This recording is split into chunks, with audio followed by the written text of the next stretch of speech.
Bienvenidos a otro episodio del podcast de Charlas Técnicas de AWS. Mi nombre es Marcia Villalba y soy Developer Advocate para AWS Serverless y hoy me dejaron sola. Por suerte tengo un invitado, porque si no, acá como co-host se me fueron todos. Bueno, en verdad Javi está muy ocupado con el Summit de Madrid, que es esta semana. Así que si están por el área de Madrid o cerca de Madrid, pueden todavía anotarse al Summit y ir. Voy a estar dando una charla yo, Javi y muchos otros que han sido invitados del podcast. Así que no se la pierdan. Y si están en otras partes del mundo, vamos a tener summits en Estocolmo, en Milán y... Ay, ¿qué más queda? Bueno, Berlín y no me acuerdo. Pero está la página de Summits en la cajita de descripción y ahí van a poder ver todos los summits que van a estar ocurriendo a partir de ahora. Recuerden que los summits son eventos de AWS pequeños pero súper poderosos donde vamos a tener un montón de sesiones de alto nivel y súper técnicas para que aprendan más. Es totalmente gratuito. Van a tener acceso a un montón de nuestros partners y clientes también, así que les recomiendo que vayan a chequearlos. Y bueno, y ahora vamos al episodio de hoy. Hoy es un episodio súper interesante porque tengo un colega, pero no es un colega cualquiera, porque si ustedes saben, AWS es parte de Amazon, pero no son la misma cosa. Entonces hoy tenemos a un invitado que viene de Amazon Prime Video, Varun, y no voy a intentar pronunciar su apellido porque ya me lo olvidé, eh, que es un Software Developer Engineer en Amazon Prime Video. Así que bienvenido, Varun, ¿cómo estás? Muy bien, gracias. Siento no poder pronunciar tu apellido, ya me lo olvidé. Yewali, ¿cómo es? Sí, Jevalikar. Yewalicar, así que igual lo tienen anotado en la pantalla porque yo siempre les pongo cartelitos a todos mis invitados por alguna razón. Y si no, si nos están escuchando en el podcast, pueden encontrar su nombre en la cajita de descripción, donde también están sus redes sociales. ¿Cómo estás? Muy bien, mucho gusto estar aquí. Sí, la primera pregunta que me imagino que mucha gente se está haciendo es que ¿qué es Amazon Prime Video y cómo se relaciona con AWS? Porque todos mis invitados hasta ahora han sido de AWS. Ajá. Bueno, Prime Video es un streaming service, como no quiero decir, pero Netflix, YouTube, cosas así. Um, Igual han visto algunos de sus shows favoritos en Prime Video. A comparación de los que mencioné, Prime Video es bastante diferente o profundo, por decir, que se puede comprar cosas, se puede rentar cosas, puedes ver deportes en vivo, que más o menos es como una combinación de YouTube, Netflix, todo en uno. Entonces, viniendo a la parte como de técnica o como engineering de Prime Video, uh, sí, usamos mucho el AWS, pero no somos AWS y usamos como algunas cosas que no están todavía en AWS, que son internal Amazon. Y así que en Prime Video hay mucho engineering, como somos 2000 o 3000 engineers en Prime Video, si no sabían. Wow. Y bueno, como que no falla Prime Video tanto, entonces es como nuestra responsabilidad eso. Sí, básicamente entonces Prime Video es como un cliente de AWS, aunque seamos como la misma super org,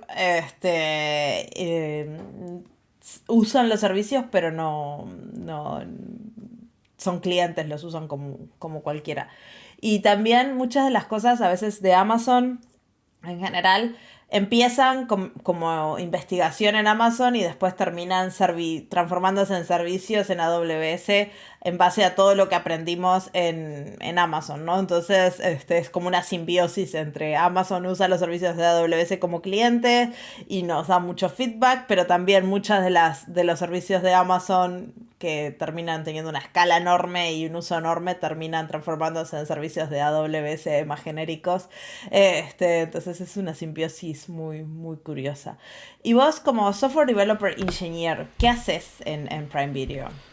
Bueno, yo trabajo en un equipo que se llama Prime Video Location Team. Es como trata con ubicar el customer y ah, básicamente entender qué derechos tiene, qué puede ver. Es como una información muy básica, entonces nuestro servicio, nuestro software está llamado en cada request a Prime Video y nuestro como Así que concepto. lo que haces vos es pelear con todas las VPNs del mundo, ¿no? Cuando alguien se instala la VPN y dice, ahora estoy en Estados Unidos. Ahí es Sí, cuando tu servicio es triqueado. sí, es bastante interesante que tenemos mucha paciencia con esas cosas. Ya sabemos cuando usan VPN, pero no estamos como bloqueando o No. haciendo cosas así. Bueno, es el customer obsession de Prime Video y Una cosa que es importante también mencionar para la audiencia que capaz no está familiarizada con el tema de video y de cómo funcionan los derechos de los videos, generalmente todas las películas, series, deportes, lo que sea, tienen derechos de emisión en países, o sea, se listan todos los países. De esa forma pasa muchas veces que a veces estamos en Europa y no podemos acceder a la serie, aunque tengamos la misma Netflix o Prime Video o lo que sea, decimos, ¿por qué no está disponible en mi país? Porque no se han firmado convenios y a veces una televisiva, un canal de televisión local tiene el convenio local y no lo tiene la aplicación de streaming que vos tenés por derechos y no lo podés ver, lo tenés que ver en la tele local. Y es bastante complejo eso. Nosotros, yo trabajé muchos años haciendo una aplicación tipo Netflix también, pero de ajá. dibujitos y nos dábamos la cabeza contra todo. Sí, a veces tenemos como issues que son relacionados a eso, que está exponiendo un title en un territorio donde no debe de estar Mm, y ahí hay que hacer como ciertas cosas para exacto, mejorar o quitar ese title, cosas así. exacto. Así que tu código básicamente se ejecuta siempre, en todo momento, cada invocación se chequea a ver si esto se puede ver o no. Y qué se puede ver y no. Bueno, eso exactamente no es lo que hace por como la decomposición de Prime Video en servicios, pero nosotros como que calculamos el dato más básico que otro servicio usa para generar, ah, bueno, calcular si tienes el derecho o no. Ah, y bueno, como decías que ah, cada llamada que haces a Prime Video como un cliente pasa a través de nuestro servicio.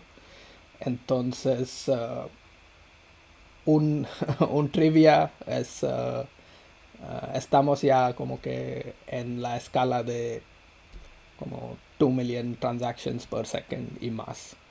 Ese servicio que soy como dueño. Sí. Entonces, eso lo que vamos a hablar es como entras en territorios muy interesantes como Sí. engineer. Exacto, y de eso vamos a hablar un poco hoy. Vamos a hablar de cómo se trabaja en un equipo de Amazon, cómo se gestiona la escalabilidad de nuestras aplicaciones, cómo se generan, porque los nuevos features y cómo se diseña ese software para poder escalar y para poder crecer rápidamente, porque esa es una de las peculiaridades de AWS y Amazon, es que tiene una velocidad de innovación muy rápida. Entonces vamos a estar hablando un poquito de eso, que desde el punto de vista de software, de desarrollo de software, aunque no estés interesado en AWS, este episodio yo creo que le va a interesar a un montón de gente simplemente por las curiosidades, ¿no? De entrar en lo que es la innovación. Y vamos a empezar por ese tema, ¿no? Este, nosotros en Amazon y en AWS tenemos la cultura de la escritura. Muchas veces la gente va a haber escuchado las narrativas. Capaz podemos empezar a hablar de qué son las narrativas, qué son estas cosas que nos gusta escribir. Bueno, básicamente es una manera de uh, tomar decisiones con mucha velocidad y siendo muy efectivo. Así que yo como un engineer puedo escribir un documento bastante, ¿cómo decir? Uh, para un cambio muy grande a Prime Video, nivel Prime Video o igual nivel AWS o nivel Amazon, y lo puedo revisar con el director o quien sea pues, que realmente tiene esa visión, y puede ser que lo que he escrito es lo que implementamos en unos meses. Así que siendo tan grande como una empresa, podemos mover con mucha velocidad y siempre siendo como efectivos.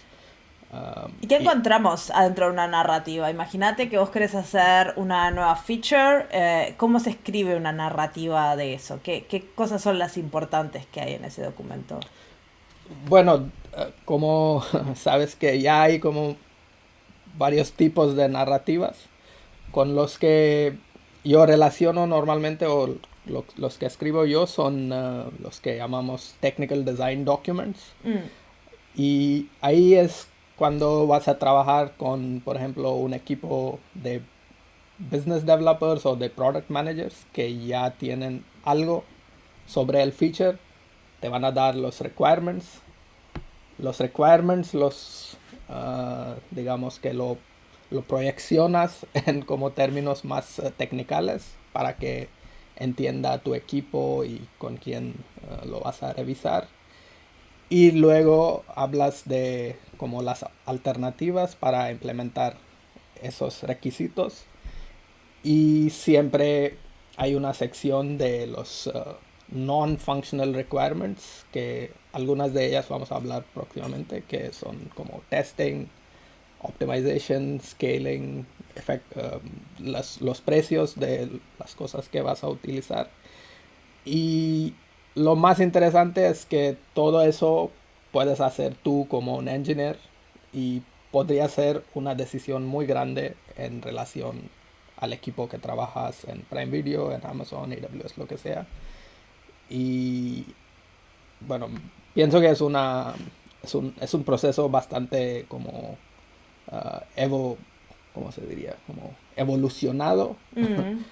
Atrás tenemos como 20 años de trabajo de toda la gente que llevan escribiendo documentos, y bueno, aquí Ah, estamos como sacando entonces, features muy rápido. básicamente te dan, tu product manager te dice, bueno, tenemos que lanzar esta feature y vos vas a escribir un documento donde explique técnicamente cómo vas a resolver este problema, vas a poner todos los requerimientos funcionales y no funcionales, vas a escribir cuál va a terminar siendo el precio, vas a poner toda la información que puedas recabar en este documento antes de empezar a poner una línea de código, ¿no? Es como un Sí, documento de diseño, en sí, este caso. el punto es de escribir el menos de código que puedas. Y Entonces, después que tenés este documento, se lo mandás a todo el mundo que esté involucrado en este documento y ¿qué hacen esas personas? sí, ahí llegamos a la fase como más interesante para mí, que cuando ya escribes 3 o 4 documentos, ya lo escribir no es como siempre lo más interesante, ya es el review.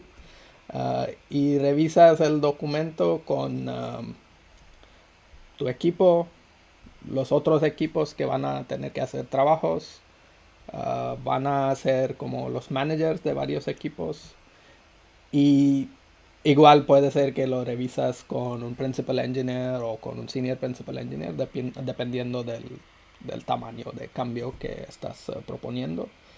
Y básicamente la idea es colaborar con esa gente y siempre estar colaborando sobre el documento, no así como una plática general de la cosa. Hablamos de los detalles de los datos que están en el documento, de las métricas, y ahí como que uno entiende más qué alternativa está mejor. O igual no, ninguna es mejor, entonces hay que como revisar el documento, reescribir y como que hacerlo otra vez. Claro, entonces básicamente esto es como si van a hacer una reunión, una típica reunión en Amazon, empieza, o en AWS, empieza con 10 minutos, de todos leemos el documento, nos ponemos todos a tiro en la información y después discutimos el documento todos juntos con la misma información. Eso lo hacen ustedes también, ¿no? Sí, siempre empezamos leyendo como 10, 15 minutos y además otra cosa importante es que el documento no excede como 2 páginas o lo máximo serían 5 o 6 páginas. Sí. Entonces tú como autor tienes que enfocar mucho en los detalles. Si no lo pones anexos, anexos, anexos, anexos. Puedes, pero pues Nadie los leerá. vas a gastar 2 horas leyendo y nunca vas a llegar a una decisión. Sí. Entonces, Pero yo he visto de esos con muchos anexos. Entonces en estas reuniones se discute y después se sigue trabajando siempre sobre el mismo documento. Entonces no es que hay una wiki, un no sé qué, no, es todo el mismo documento que se trabaja hasta que se dice, ok, estamos listos, ahora podemos empezar a trabajar, ¿no? sí, exactamente. Ese documento te sirve como casi por todo el proyecto, que bueno, puede durar como algunos meses, igual más como en años, que hay como algunos sistemas así.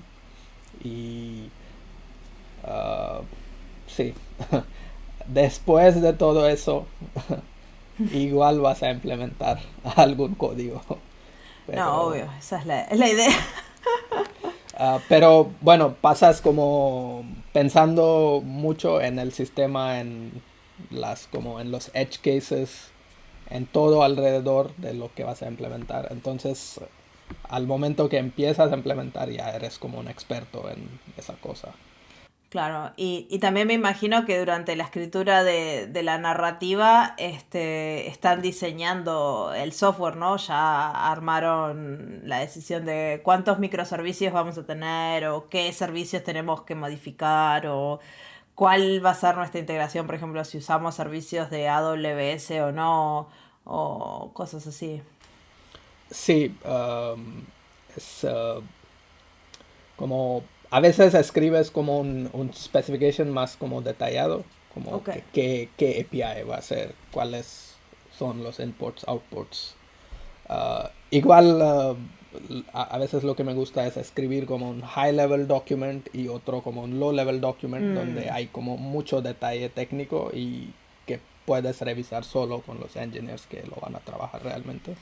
Ok. Y uh, siempre tienes que estar como recalibrando el detalle que pones en el documento y uh, sí, Porque de una misma feature eso significa que pueden salir muchísimas narrativas diferentes dependiendo de quién es la audiencia de la narrativa. Si vos querés venderle tu feature a los project managers y a otra gente de negocio, escribís un documento de un nivel más alto, como vos decías. Pero si querés hablar capaz con los principal engineers y con tu equipo, necesitas un documento de diseño más profundo, ¿no?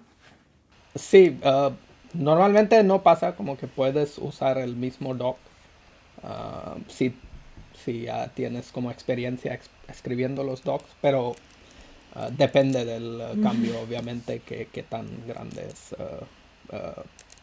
Bueno, tenemos otro doc que es como, por ejemplo, el business side de tal documento que se llama el PR FAQ, como Press Release Frequently Asked Questions. Pueden buscar ese formato, que es como también interesante, que, que no es para engineers siempre, pero a veces. Sí, yo uso eso todo el tiempo desde cuando lanzamos un nuevo servicio en AWS como Developer Advocate. Esa es como la información que me llega a mí para, por ejemplo, escribir los blog posts de lanzamientos. Entonces me mandan la PRFAQ después de todas sus revisiones, ya que el servicio está implementado y yo con eso y con acceso al servicio tengo que escribir el blog post de lanzamiento del servicio y es como...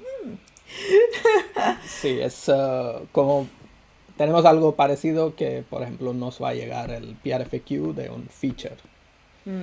O, por ejemplo, hay un caso muy interesante que los que están escuchando en Europa van a saber que hubo una cosa que se llama EU Portability, que tus datos digitales o contenido digital que compras en EU debes de tener el acceso en cualquier país de EU.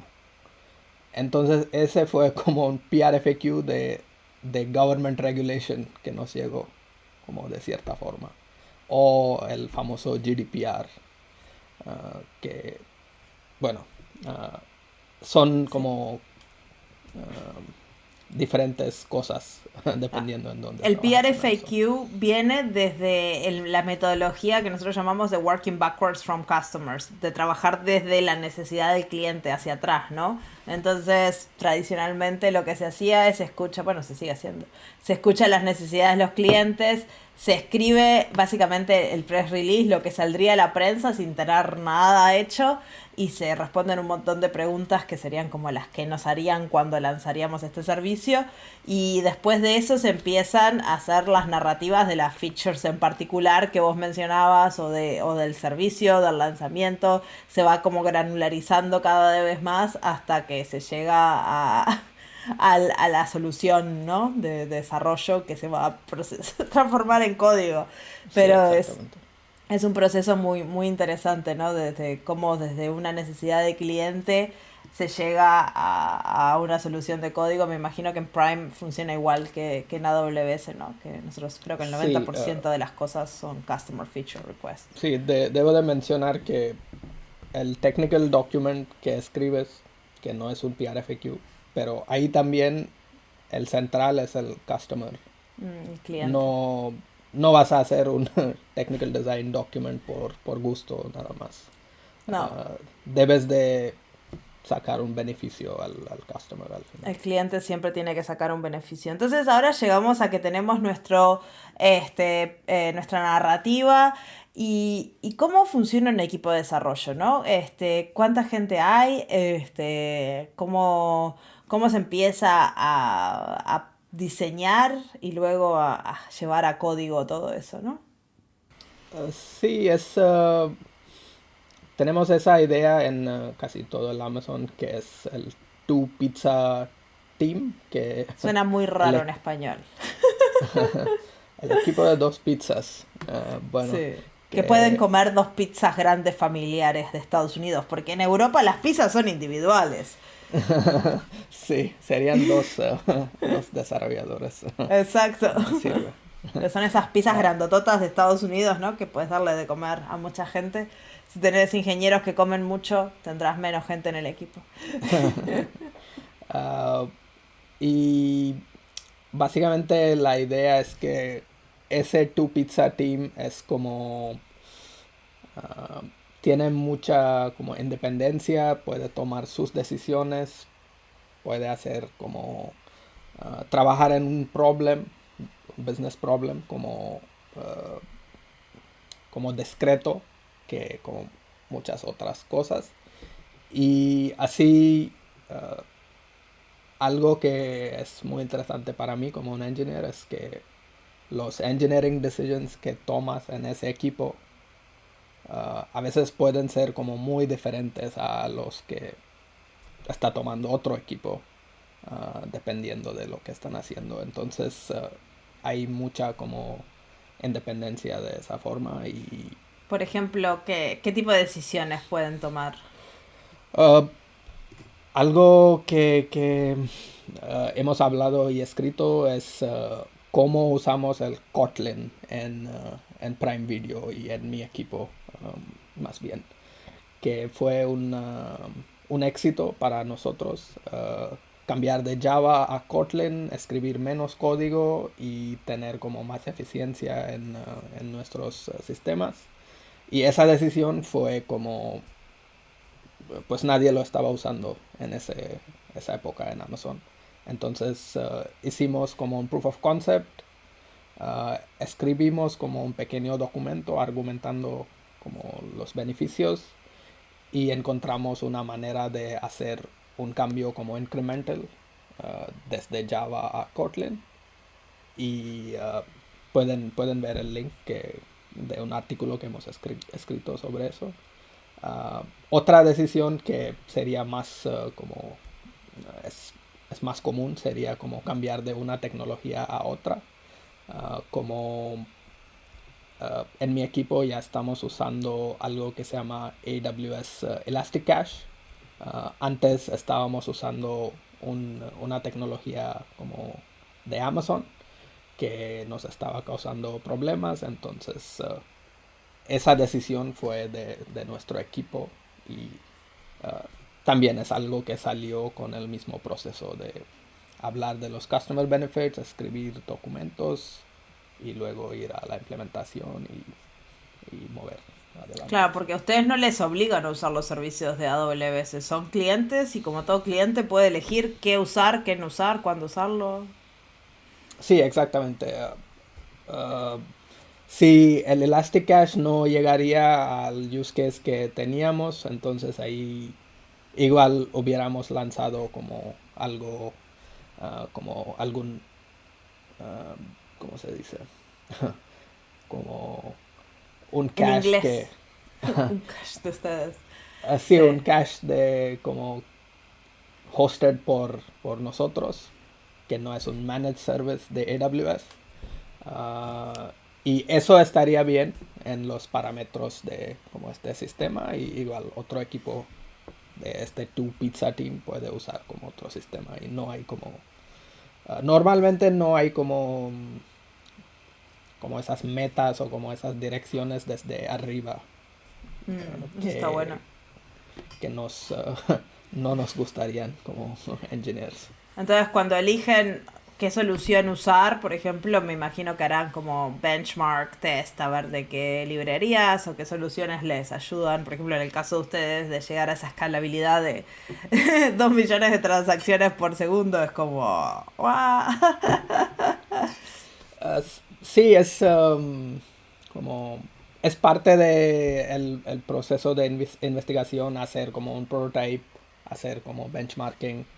A veces es muy necesario, a veces no es lo más interesante. Puede ser que el business problem en sí mismo es como más importante y no tanto la optimización, pero uh, igual usamos como datos que encontramos en el internet a veces para argumentar el caso y uh, y siempre, bueno, otro proceso que es bastante interesante en Amazon es, hablamos de los two-way door decisions, uh, Las que decisiones de las puertas que entran y salen. sí, No sé cómo y decir estas frases en español, son muy buenas en inglés. Pero es una bueno, puerta con la cual puedes entrar y salir, básicamente. bueno, básicamente es una decisión reversible. Exacto, esa es mejor forma de decirlo en español, porque de two-way door, no. Entonces, si es una decisión reversible, lo tomas muy rápido, entras a esa puerta, si no te gusta, puedes Salir. salir de ese cuarto, básicamente.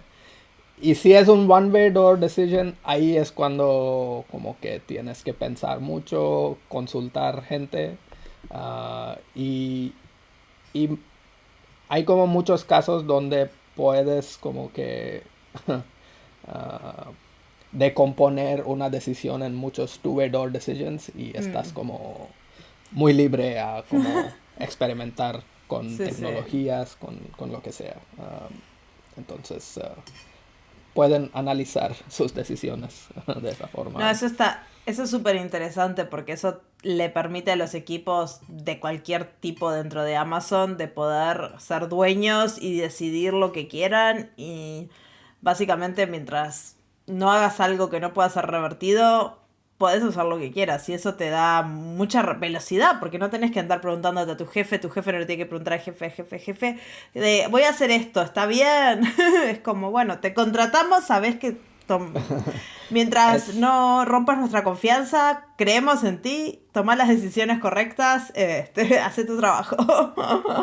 bueno, es también, uh, no sé si es como parte de la misma sección de nuestra plática, pero como que entras en esa cosa interesante de los COEs de Amazon, que es un Correction of Error, que es Mm, otro tipo de narrativa que también usamos. Pero lo que decías como ah, sería muy raro que yo pregunte a yo consulte con mi director o con mi manager como alguna decisión así como básica. Él va a pensar que ¿Por qué? ah, ¿qué le pasa? Como que pueden tomarlo. Ustedes no me tienen que venir a pedir como permisión. Exacto. Y eso está buenísimo porque puedes hacer lo que quieras mientras no haya Sí, problema. como otra forma de describirlo que yo he trabajado como antes con startups es cada tu pizza team, cada equipo es como su startup propio Mm, y puedes como que imaginarlo así también, aunque todos los startups al final trabajan en un product como Amazon Prime Video o AWS, como varios productos de AWS, pero tienes esa como esa libertad en tus decisiones.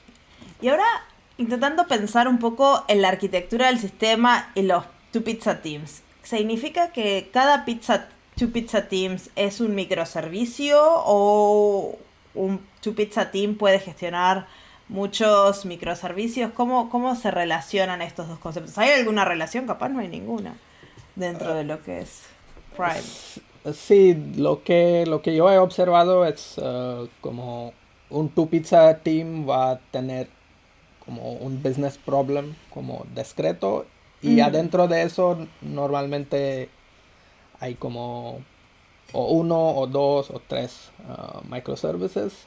Si son más que eso significa que el problem no está discreto como tal. mm, Y si hay como muy poco que hacer, entonces el problema no es como grande que debe de ser. Y ahí puedes combinar equipos o como que dividirlos. Ah, eso ha pasado en mi equipo, en mi organización, que combinamos equipos, como que los dividimos ah, cuando el problema es más grande o más pequeño. Y es otra cosa interesante que está siempre evolucionando tu equipo, tu org, todo eso. mm, sí. Y estos Two Pizza Teams, ¿de qué se encargan? Porque bueno, se encargan de poner el código, pero hablamos de que son súper independientes para tomar decisiones, para elegir la tecnología. ¿De qué son dueños? Sí, como engineers somos dueños de los microservices que atacan ese business problem. Como manager, él es dueño de todos nosotros. Además, el business problem, además como los sistemas técnicos también. Y así como vas siguiendo la escalera de leadership. Como que Claro, pero por ejemplo, la user interface, si ustedes son, ¿es parte del Pizza Team o sería otro microservicio, otro equipo? sí, eso es interesante porque cuando abres el Prime Video, bueno, digamos que, que abres una película, entonces ahí hay muchos layers de como software o ah, de sistemas que están como combinando a crear como esa experiencia. Entonces, por ejemplo, puede ser que para el media player que estás usando en tu browser o en tu televisión es un equipo que solo es dueño del media player. Hay Claro. otro equipo que decide dónde subir el video file o cómo subirlo. Ah, por ejemplo, mi equipo es como está siempre calculando en qué ubicación está el customer, que siempre es necesario checar eso. Hay otros equipos que trabajamos juntos que ellos ponen como los age restrictions de los titles, que Sí, es si un niño está viendo algo que no debe de ver. Y exacto. dependiendo del país eso cambia mucho. Entonces es otro leer que ni siquiera lo vas a ver como nunca, No. casi nunca, pero eso Bueno, también los existe. perfiles infantiles me imagino que es algo que se usa. Sí, exactamente. Y bueno, así es como la composición de varios como microservices que Y se interactúan entre encargan ellos. de, por ejemplo, del despliegue de las aplicaciones. Y, por ejemplo, hay un error mañana en la ubicación, ¿te llaman a vos o hay un equipo que se encarga de eso? Eso es buena pregunta, porque siendo, bueno, la filosofía de Amazon es que el equipo es el owner de los operations del servicio, Mm, de las operaciones. Entonces tenemos un schedule, como un calendario de el on-call, que, que es como bastante interesante. Es como un poco estresante si eres nuevo, pero ya lo vas como acostumbrando. Y bueno, como si hay un problema en mi servicio, me van a llamar a mí o a alguien de mi equipo y entonces ahí como que entendemos cuál es el problema, cómo resolverlo. Y siempre si hay un problema grande, hay un como postmortem de eso y ahí el learning va a ser cómo quitar ese problema o cómo mejorar la herramienta para la próxima vez. Entonces, no es que te van a estar llamando todos los días, en todas las no. noches. Pero también creo que la gracia de que los desarrolladores sean como los dueños de resolver los problemas es que pone mucho énfasis en las buenas prácticas de programación, en crear código lo más limpio posible, en tener buenos test suites, para que cuando haces un despliegue no falle todo. Como que les pone mucha presión en la creación del código para que después no los tengan que despertar a las 2 de la mañana con errores, ¿no? Sí, ahí tenemos es otro sistema como bastante evolucionado que son los Continuous Integration, Continuous Deployment Practices de Amazon, de Prime Video. Integración Ah, continua y despliegue continuo, si no me equivoco. sí. Entonces, cada cambio, bueno, tiene como varias ideas en en un pack, esa cosa. Uno es que puedes desplegar muy rápido. Otro es A que producción directamente. directamente no usamos todavía, pero bueno, ah, la velocidad a llegar a production debe de ser como rápida. Mm, No muy lenta porque si tienes un problema no lo puedes obvio. resolver rápido. Pero tienen como un staging para testear. Sí, hay como varios stages. Cada stage tiene su suite de testing. Como para empezar todo eso pasas un code review. Mm. Hay algunos checks que son automáticos en el code review. Luego llegas a- hay alarmas en cada como stage que van ¿Y el sonando code si review es algo que tienen que hacer ustedes entre ustedes? ¿Se revisan el código o es otro equipo? ¿Cómo funciona? Sí, eso es también. El Two Pizza Team, el equipo, es el dueño de los code reviews de su software. Entonces lo vas a revisar con algún compañero. Sí, a veces pasa que hay un cambio como bastante grande, entonces incluyes como engineers de otros equipos, pero normalmente es tu equipo, entonces mueves rápido si ellos entienden lo que estás trabajando. Y bueno, es parte de escribir el código de cierta forma que otra gente lo podrá Claro. entender. Y bueno, ahí en ese tool te da como un test coverage report, así que vas a tener que escribir como unit Test tests unitario, sí. y luego llegas a los integration tests, luego hay como end-to-end tests y ahí entras como en territorio más interesante que hay como canaries que varios equipos ya lo usan como canary es como un poco confusing Sí. está como usado de formas diferentes, pero como lo usamos en Amazon es un test, es el test como es el use case más común de tu sistema que está recorriendo en production como todo el tiempo.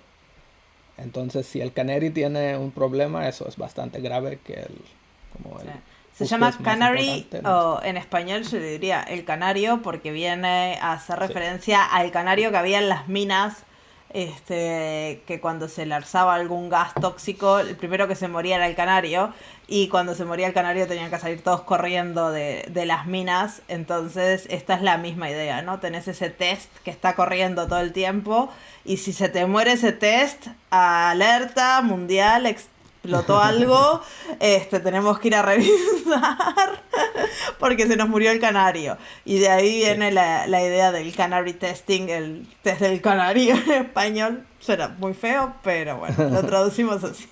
sí, una idea muy mórbida, pero así se El dice. software está lleno de ideas o de guerra o de cosas mórbidas. Sí.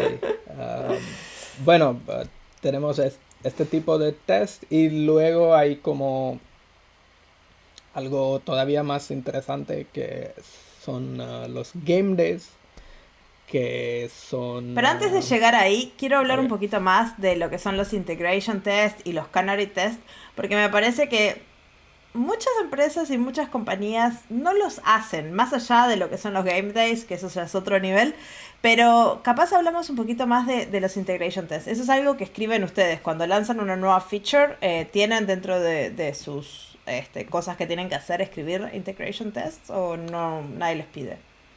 Sí, exactamente. Uh,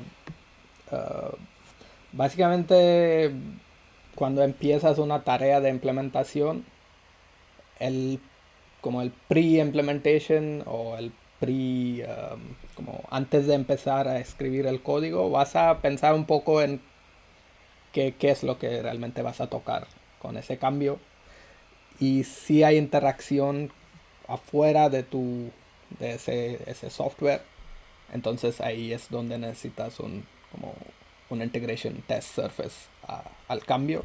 Contra otros microservicios, contra capaz servicios de AWS, contra todas esas cosas escriben integration test. Sí, exactamente.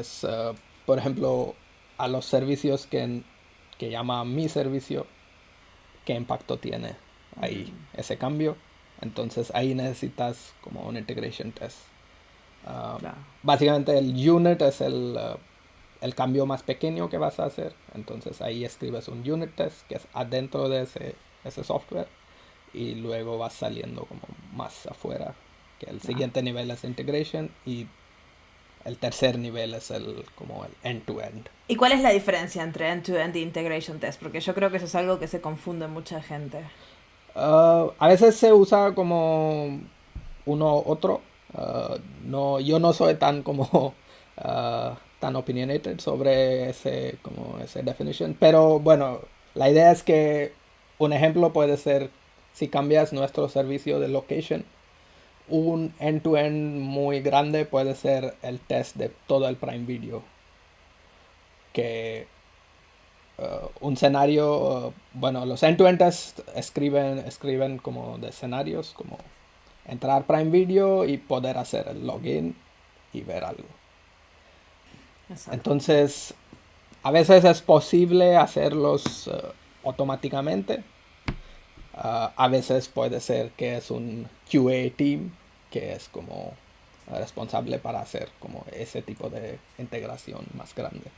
Suelen ser muy caros de hacer, de implementar los end-to-end test porque suelen tener o gente o sistemas bastante frágiles de automatización, ¿no? Si salgo con, por ejemplo, UI, la implementación de esos end-to-end test suelen ser bastante frágiles porque es bastante difícil de crear. Ya JavaScript en el browser se rompe todo. Imagínate hacer end-to-end test en una televisión o en cosas por el estilo. Es como, no sé si ni siquiera si hay librerías para hacer esas cosas. Pero sí, son súper importantes. Y después está el Canary Test, que es como uno de esos end-to-end que está automatizado y sí corre todo el tiempo. Y ahí Sí, se pueden ver las latencias, por ejemplo, una cosa bastante importante que yo he visto de los Canary, de asegurarse que la latencia de los servicios sea pequeña, porque a veces no es que explote todo, pero empieza a incrementar la latencia del servicio y ahí ya te está dando que algo va a explotar en cualquier momento. y de esa forma es como hay como automation que si el canary está aumentado de tal forma, haces un rollback ahí automático. Entonces el impacto es como muy pequeño. Entonces tienes que pensar en cuál es el canary y cuáles son los límites de ese canary y dónde está explotando o no. Y todo este despliegue es automático, ¿no? Entonces me imagino que vos haces un commit nuevo, abrís un pull request, se hace la review, haces un merge a la branch que sea, y de ahí todo el sistema empieza a desplegar el software primero en una stage, después cuando está probado en otra, y así como que lo vas moviendo el mismo código hasta que llega a producción, ¿no? Sí, exactamente. Es un one touch operation. No necesitas como un humano para hacer eso. Solo necesitas un code review y ya de ahí Oh, estás como... y va directamente a producción, desde el code review pasa por los stages automáticamente hasta llegar a producción, o tienen humanos haciendo next approve, next approve. No, nada. Wow, Es un... ¿cómo se dice en un español? deploy de valientes. No, sería un code smell o un process smell si no puedes desplegar sin como tocarlo Bueno, yo muchas creo que lo veces. más común es siempre tener un humano dando el último approve ahí después de que está todo bien. Go to production. Sí, al menos en Prime Video te van a ¿Qué? te van a ver mal si no Me desplegas como parece totally bien. automatic. Yo soy fan de la automatización a tope, pero hay que ser valiente. Otro O hacer test, cambios muy pequeños. sí, eso es lo que pasa, que decomponemos los cambios como en cosas muy pequeñas y como cosas discretas y no cambiar como siete packages en un CR si Exacto. se puede. Esa es la clave. Y ahora sí podemos volver a lo que son los game days, porque yo creo que eso se merece su tiempo para hablar de eso. Y si estuviera Isa, que era la co-host del podcast, aquí estaría saltando en una pata porque es súper fan de los game days. Pero capaz nos puedes explicar qué son, para qué se usan. Sí, un parte de testing que todavía no hemos hablado es el load testing, cómo reacciona tu cambio al load. Que Testing de carga. sí, testing de carga, un benchmark tipo. Entonces hay como 2 o 3 niveles que lo hacemos siempre con casi cada cambio. Uno es que puedes hacer un load test en tu developer machine. Luego hay ese test como automatizado en el pipeline, en el CI/CD de tu code, que él siempre corre y saca unas métricas y ahí toma la decisión que si ese cambio está como empeorando todo mucho o no. Uh, y luego en production, eso es lo que hacemos como todos los días, como todas las semanas. Hay ese tipo de testing que se llama Game Day, que es, creo que viene el término de como firefighting, que tenían como practice de como firefighting, que De era incendios. sí, que era un Game Day, que van a, a- van a probar sus habilidades contra lo máximo. Y en un game day lo que haces es creas un plan anteriormente que cuánto load vas a poner en el sistema. En ese caso, en nuestro caso, el sistema es el Prime Video entero. Entonces, el game day es a nivel Prime Video. Entonces, todos los sistemas empiezan a escalar su, su call volume, las transacciones, y entonces a ti te llegan las ¿Y llamadas. esto en producción o tienen un stage para hacer esto? No, eso es en production. Si tienes un stage, es un bad practice. Ok. Entonces, la idea es que si el production regularmente puede servir como puede servir la peor escala de load que puedes imaginar, entonces tu sistema no va a tener problema como nunca. Se lanza el nuevo, ¿cuál es la que viene ahora? Lord of the Rings, que está todo el mundo esperando. Sí. O un juego de fútbol o bueno, tenis o lo que sea. Entonces es una actividad que tenemos como para Y esto explicarlo es más. automático todo. Una vez por semana se hace y... En Prime Video son 3 veces la semana. ¡Wow! Entonces, por ciertos detalles son 3 veces la semana. Entonces, para explicarlo un poco más, tenemos como un invite en nuestro calendar que es un bloque de 3 o 4 horas, como 3 veces la semana, que recorre como un sistema automático que va escalando todo el Prime Video en todas las regiones. Y a veces tu sistema tiene algún problema, entonces tú tienes que verlo como un engineer, un on-call. ¿Y eso qué significa? ¿Que durante esas 3 horas vos estás mirando las métricas o estás haciendo otras cosas y sabés que te puede pasar de que te llegue una notificación de que algo falló y tenés que ir a mirarlo? Sí, depende de qué tan maduro es el servicio. Si está recientemente lanzado, entonces tienes que estar más pendiente al game day. Pero normalmente no va a pasar eso.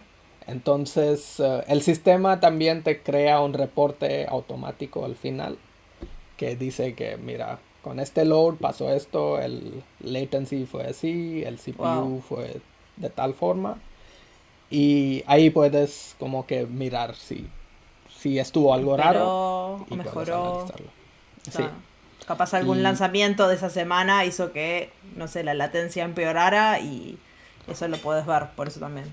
sí, exactamente. Ahí puedes hacer un rollback de esa cosa para no fallar el próximo game day que tienes. Exacto. Y Y ustedes, vos me decías que, bueno, me imagino que con esto y con lo que hablábamos cuando estábamos preparando el podcast, que la frase de Bernard Vogels, el CTO de Amazon, everything fails all the time, todo puede fallar todo el tiempo, es algo que parece que lo aplican mucho en Prime Video. Y me contabas que hacían chaos engineering, chaos testing. ¿Eso es aparte del game day o es parte del game day? um, a veces, bueno, cada game day no es igual que al otro. Ah, Entonces hay game days especiales, como lo que decíamos, que si hay un evento como especial, como un juego de tenis, un lanzamiento de un show, entonces ahí vas a poner como test como más, digamos, más estresantes en tu game day. Y ahí entramos en la parte de chaos testing, que es causar caos en tu sistema durante el game day. Y bueno, uh, como un resumen de todo lo que hemos hablado, llegamos en mi equipo a hacer un library, un tool para chaos testing que hemos que está ya open source y que bueno, pueden ver el link después.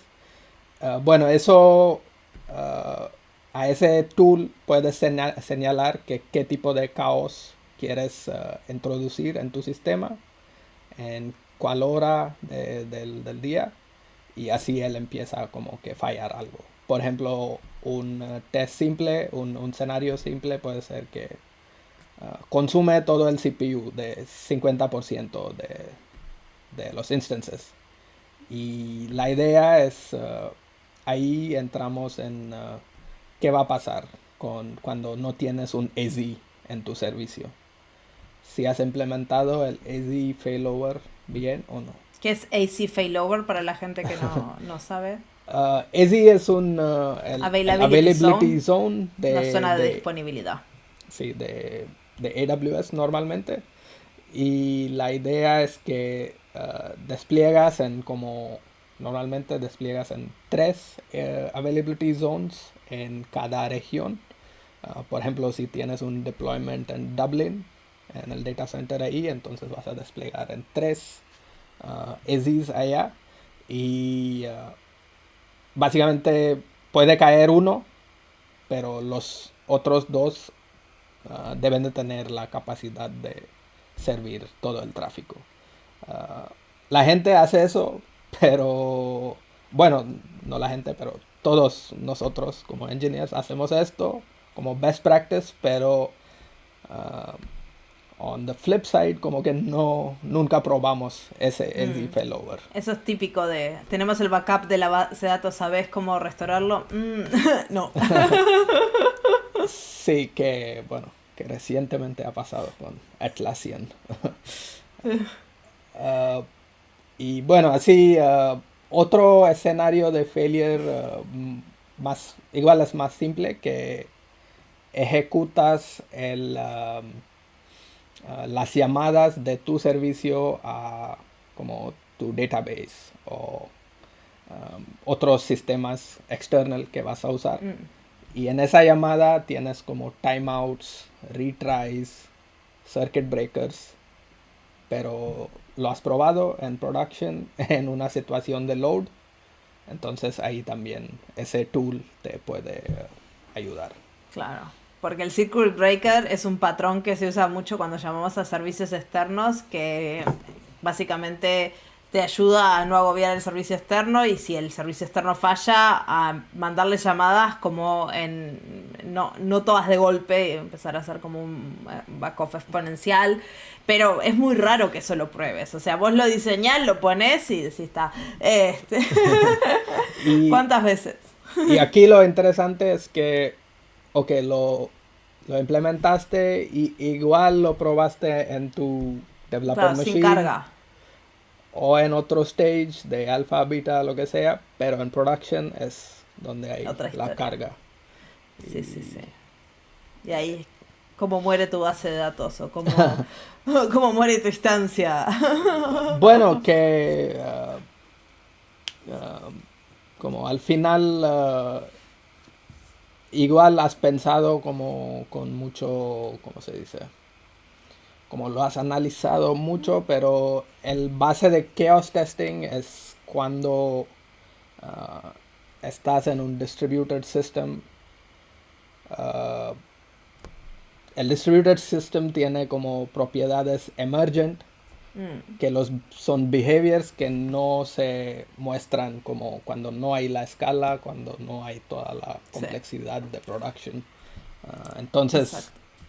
miren el failure injection, chaos testing, sí, Sí, sí, es pueden verdad. Eso es mejorar. una cosa que muchas veces funciona en mi máquina o funciona en staging y no es lo mismo cuando vamos a producción. La escala hace que todo cambie, que los sistemas empiecen a degradarse, que las cosas no funcionen como uno piensa. Ah, Y sí, hay situaciones imposibles de simular en como otros stages. no, Por ejemplo, te está fallando tu logging system a la escala de production. Eso no puedes recrear en tu máquina ni en otro stage. ¿Y qué impacto tiene eso con el database? Parece como non-related, pero tu disk está llenando, no hay donde exacto. escribir log y de repente no puedes hacer la llamada al database. No, sí. Cualquier cosa puede pasar.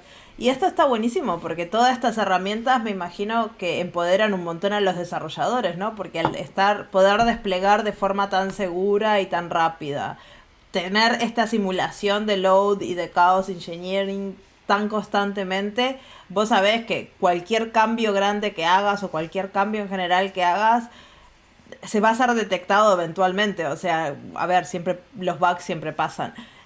Pero hay una cantidad de herramientas que te permiten decir, bueno, voy a probar esto, voy a ver cómo funciona, desde el code review hasta toda la automatización a los game days, te permite decir, bueno, voy a ver qué pasa y probar cosas nuevas y no sé.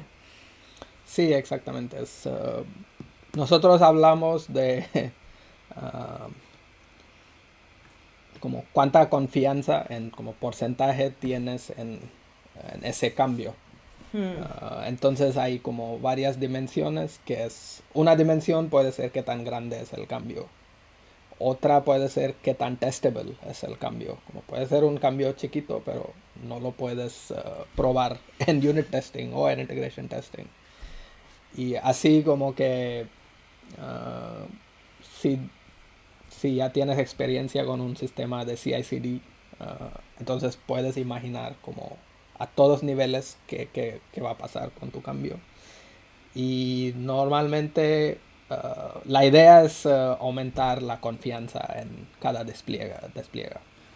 Y uh, a nivel Prime Video, por ejemplo, hay estadísticas de uh, cuántos failed deployments tenemos, cuántos rollbacks pasan, cuánto de eso pasa durante un evento como importante y cómo reducir esas cosas a nivel Prime Video. Y luego algo de eso puede llegar a tu equipo, como porque están fallando tanto los no, deployments. claro. Pero está súper interesante eso de tener todas las métricas y de poder tomar acciones, ¿no? Para tampoco, por ejemplo, aunque uno dice los deployments fallan, se hace el rollback, es todo automático. Pero invertir tiempo de code reviews y de no sé qué, no sé cuánto, para que el deployment falle no está bueno. Está mejor que el código que se vaya a hacer sea el código que termine en producción, que se pueda hacer de calidad, como para que pase todos los tests. Está bueno tener los safeguards, pero tampoco está bueno cambiar una línea de código y ya sé, lo va a fallar, si falla, falla. No. Uh, sí, bueno, a veces entras en como estos mal practices, pero te van a alguien te va como que A cachar decir y algo, decir exacto. qué estás haciendo ¿Qué estás aquí. haciendo? En este equipo y, han perdido, han fallado muchos deployments. A ver qué está pasando. y bueno, esas estadísticas a nivel, bueno, Prime Video, Amazon son abiertas a que todo el mundo lo vea. Entonces, yo puedo ir y ver como los deployments de otro equipo. Y a veces pasa que tú tienes un problema por como otro sistema que está fallando y tú puedes ver su como deployment pipeline y decir que mira, fallaste aquí por ese exception que tienes en ese deployment, me está fallando tu sistema. Y Claro. uh, es otro trivia interesante que adentro de Amazon es como muy abierto todo, entonces no hay tanto secrecy entre los equipos. No, eso está bueno. Podemos como colaborar mejor. Eso está bueno. Y yo creo que con esto ahora la audiencia tiene un poco más de idea de cómo se desarrolla el software en Amazon Prime Video, pero la mayor parte de estas cosas que Varun mencionó pasan en todo Amazon, en AWS, no son exclusivas a Prime Video, son las peculiaridades de los leadership principles de Amazon que como impactan en el desarrollo de software. Que es algo que todos vivimos, aunque estemos haciendo software, los leadership principles aplican igual. No es solo para los leaders y a los managers, no, es para todos. El ownership, como ya vimos, de los equipos, de que son dueños de end-to-end de sus pedacitos de software. El customer obsession, desde traer una feature y trabajarla hacia atrás. Earn trust, la capacidad de cada equipo de ser dueños y tomar decisiones porque confían en las personas. Hay muchísimos de estos principios que se aplican acá. Y no sé, ¿tenés algo más que agregar, Bruno? ¿O ya compartiste todo lo que querías? Uh, bueno, como para terminar, Prime Video está como hiring, entonces si están interesados en lo que hablamos, entonces, bueno, escríbenme a mí o busquen los trabajos de Prime Video, que estamos como casi por todo el mundo. Muy bien. Así que voy a dejar tus redes sociales en la cajita de descripción de este episodio, y así si te quieren escribir para hacerte más preguntas de cómo es trabajar en Prime Video, pueden ir y preguntarte todo lo que quieran. Y con eso damos por terminado este episodio. Muchísimas gracias, Varun, por estar acá. Fue súper interesante charlar contigo y espero que la audiencia haya opinado lo mismo. Sí, muchas gracias por tenerme y bueno, por tener ese podcast. Bueno, muchas gracias y nos vemos el próximo episodio en 2 semanas en otro episodio de Charlas Técnicas de AWS. Chau, chau.